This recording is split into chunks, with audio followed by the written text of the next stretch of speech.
Hello madam, എന്തുകൊണ്ട് വിശേഷം? മിന്നിക്കും അഭിലാഷനും പോകാനുള്ള വണ്ടി അവിടെ റെഡി ആയിട്ടുണ്ട്. ആർക്ക്? മിന്നിക്കും അഭിലാഷനും. അഭിലാഷ് അഭിലാഷ് കളിക്കുന്നില്ലടാ, നല്ലപോലെ ഗെയിം കളിക്കുന്നില്ല. 50 ദിവസം കഴിഞ്ഞില്ലേ? പിന്നെ എന്തോ ചെയ്തു? പിന്നെ ഭയങ്കര കുത്തിത്തിരിപ്പിന്റെ ആശാട്ടിയാ. ഷാനവാസിന്റെ പീസ് ഊരാനായിട്ട് പോയി ഷാനവാസ് പീസ് ഊരി വിട്ടു.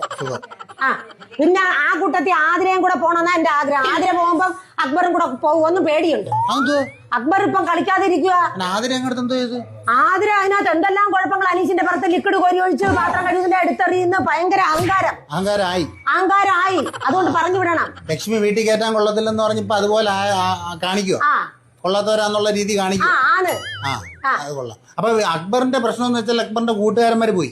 അതുകൊണ്ട് എന്നാലും അക്ബറിനെ കളിച്ചൂടെ? കൂട്ടുകാർ പോയെങ്കിൽ അക്ബർ കളിക്കുന്നില്ല. കളിച്ചൂടെ? അപ്പൊ നിങ്ങക്ക് ഇപ്പം ആര്യനെ കുറിച്ച് കുറ്റമൊന്നുമില്ലല്ലോ? ആര്യനും മിസൈലും ഒന്നും ഇപ്പം വലിയ കുഴപ്പമില്ല. മിസൈലല്ല, എന്തൊരു കേസെങ്കിലും ആവട്ടെ. അപ്പഴത്തേക്ക് അനുമോള് കുഴപ്പക്കാരി ആണെങ്കിലും ഗെയിം കളിക്കുന്നുണ്ട്. അത് ശരി. അപ്പൊ ഈ ഒനീലും സാബുമോനും ഒക്കെ കളിച്ചില്ലെങ്കിൽ അവരിപ്പോ പതുക്കെ പുറത്തു വയ്ക്കുള്ളൂ. നിങ്ങൾ ഇങ്ങനെ ഇരുന്ന് പറയുന്നത് ഇത് വലിയ വിഷയമായി മാറും. നിങ്ങൾക്ക് വലിയ വിഷയമായിട്ട് മാറും ഇത്. ഇവരെല്ലാരും കൂടെ അവിടുന്ന് പുറത്തിറങ്ങുമ്പോഴത്തേക്ക് ഇവരെ കാണാൻ വേണ്ടി ഒരു വരവിങ്ങോട്ട് വരും. എന്നെ കാണാൻ വേണ്ടി വന്നാലെന്തോ ഞാൻ ഓരോ ചായയും കൊടുത്ത് ഓരോ കടിയും കൊടുക്കും അവർക്ക്.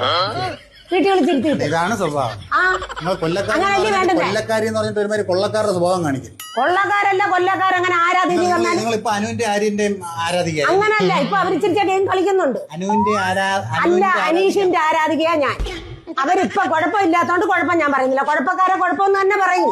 ജനങ്ങളും കാണുന്നതല്ലേ. എന്റെ അടുത്ത് മര്യാദയ്ക്ക് സംസാരിക്കണം, എന്നെ അടിക്കാൻ നീ സൂക്ഷിച്ചോളാം.